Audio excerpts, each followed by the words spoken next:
अस्सलाम वालेकुम नाजरीन, उम्मीद है कि आप सब खैर खैरियत से होंगे। आज की इस वीडियो में हम बात करेंगे मिज़ान बैंक की तरफ से जारी करदा जो एक प्रोग्राम था मेरा घर मेरा आशियाना, जो कि गवर्नमेंट का पाकिस्तान के साथ मिलकर उन्होंने शुरू किया था, उसके जो है पैसे देना शुरू कर दिए गए हैं। सितंबर 2025 में स्टेट बैंक ऑफ पाकिस्तान और गवर्नमेंट ऑफ पाकिस्तान ने मिलकर मेरा घर मेरा आशियाना हाउसिंग स्कीम मेरा घर मेरा आशियाना हाउसिंग स्कीम का आगाज़ किया था। और ये भी कहा गया था कि वेरी नेक्स्ट मंथ अक्टूबर 2025 में आपको अप्लाई करने का तरीका और जो है पैसे देना स्टार्ट कर दिए जाएंगे। तो फाइनली अब जो मिज़ान बैंक है वो इस स्कीम को ऑफ़र कर रहा है। तो यहाँ मैं आपको ये बताती चलूँ, अगर आप प्लॉट लेना चाहते हैं या फिर प्लॉट के ऊपर घर बनाना चाहते हैं या अपार्टमेंट लेना चाहते हैं या अपने ही घर को मज़ीद रेनोवेट करना चाहते हैं, तो आप अब इस स्कीम के तहत बाआसानी हुकूमत पाकिस्तान की तरफ से लोन हासिल कर सकते हैं।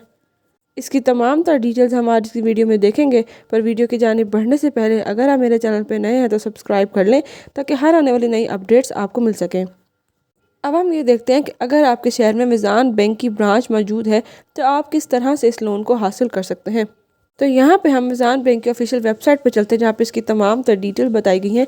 यहाँ पे शुरू में इसका एक छोटा सा ओवरव्यू बताया गया है।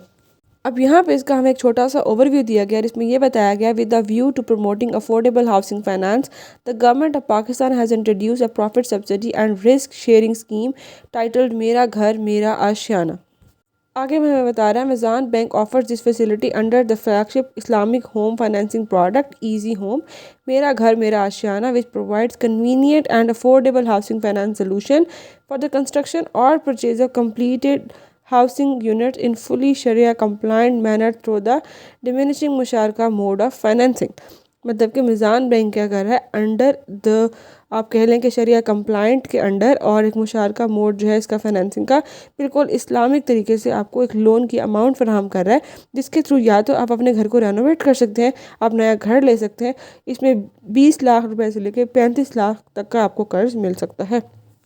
अब आगे चल के अगर हम देखें इसके कुछ फीचर्स और बेनिफिट्स, तो इस लोन को दो टायर्स में डिवाइड किया गया है। जो पहला टायर है उसमें आपको अप टू PKR 2 मिलियन मतलब कि 20 लाख रुपए तक का कर्जा दिया जाएगा, और 10% ऑफ द प्रॉपर्टी वैल्यू जो है वो कंट्रीब्यूशन होगी कस्टमर की तरफ से। ठीक है, मतलब जो बंदा लोन ले रहा है उसकी तरफ से जो कंट्रीब्यूशन होगी उसकी टोटल अमाउंट की वो 10% दिया जाएगा। ठीक है, इसके साथ साथ अगर देखा जाए 5% for the first 10 years and variable eight fibre plus 3% of subsequent years, मतलब कि 5% जो है पहले 10 साल में इस पे आपसे प्रॉफिट हासिल किया जाएगा, जो कि आगे जा जाके कम हो जाएगा। और यहाँ पे ऐसा होता है कि कुछ बैंक की तरफ से 16-17% लिया जा रहा है, लेकिन यहाँ पे सिर्फ 5% लिया के जा रहा है, जो कि नहायत ही कम है।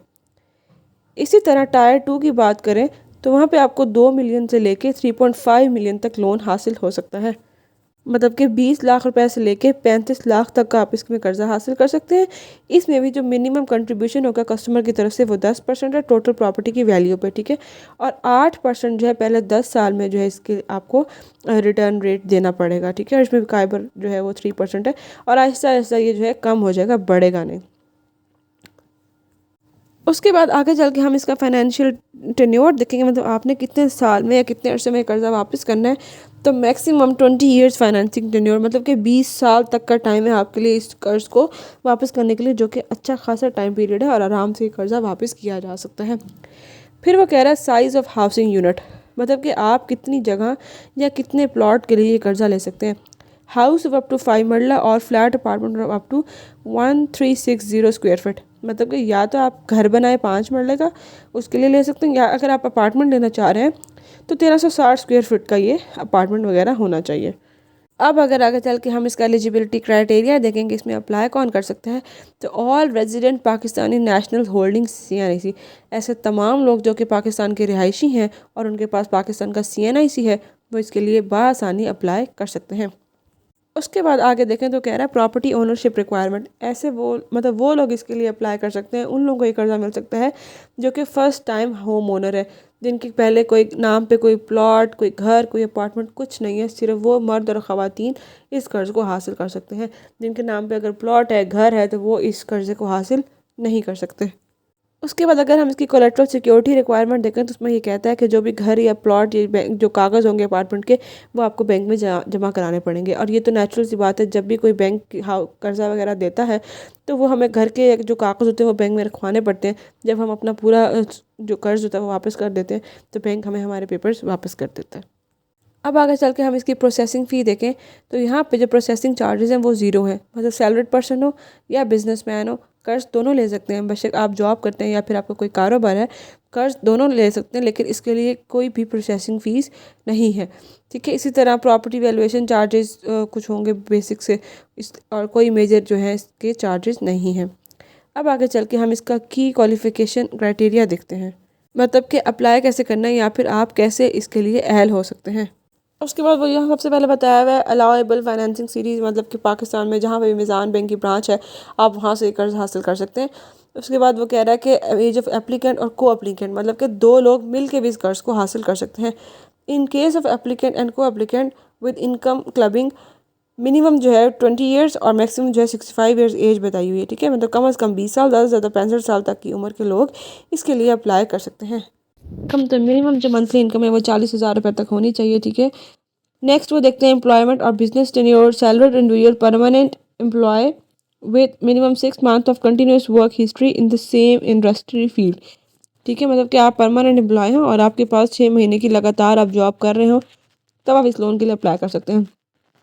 फिर वो कह रहे हैं for contractual employment a minimum of 1 year, continue work history in the same industry field along with having a total experience of 2 year. ठीक है, मतलब कि अगर आप कॉन्ट्रैक्ट बेस पे जॉब कर रहे हैं तो आपको 1 साल टाइम गुजर चुका हो लगातार सेम जगह पे काम करते हैं, और अगर आप परमानेंट है तो 6 महीने। ठीक है, बिजनेसमैन है तो उसको जो है 2 साल कम से कम उसके कारोबार को हो गए हो तो वो इस लोन के लिए अप्लाई कर सकता है। फिर आगे उन्होंने बताया कि जो आप को एप्लीकेंट ऐड करते हैं वो 100% इनकम क्लबिंग उसकी अलाउड है। और दूसरी बात ये बताया कि वो must be immediate family member, मतलब कि आपका फादर हो सकते हैं, बच्चे हो सकते हैं, आपकी बीवी हो सकती है, मतलब डायरेक्ट इमीडिएट जो है आपका फैमिली मेम्बर होना चाहिए, कोई दूर पार का कज़न शज़न वगैरह नहीं हो सकता। और यहाँ नीचे इन्होंने हमें कॉन्टैक्ट नंबर दिए हैं तमाम शहरों के, जिन पे आप कॉन्टैक्ट करके इसके बारे इंफॉर्मेशन हासिल कर सकते हैं। इन तमाम दिए गए नंबर पे आप कॉन्टैक्ट करके इसकी डिटेल हासिल कर सकते हैं और इसके लिए अप्लाई भी कर सकते हैं। तो अगर देखा जाए तो ये बहुत अच्छी स्कीम है उन तमाम लोगों के लिए जिनके पास घर या प्लॉट वगैरह नहीं है और वो 40,000 रुपये तक कमाते हैं, तो वो बासानी इस स्कीम के थ्रू लोन हासिल कर सकते हैं। किसी भी मीज़ान बैंक में जाएं, वहाँ पे आपको एक फॉर्म फिल कराया जाएगा। आप इस लोन के लिए एलिजिबल अगर क्राइटेरिया पे पूरे उतरते हैं तो आपको ये लोन ज़रूर मिलेगा। उम्मीद है आपको वीडियो की समझ आई होगी। मिलते हैं अगली वीडियो के साथ।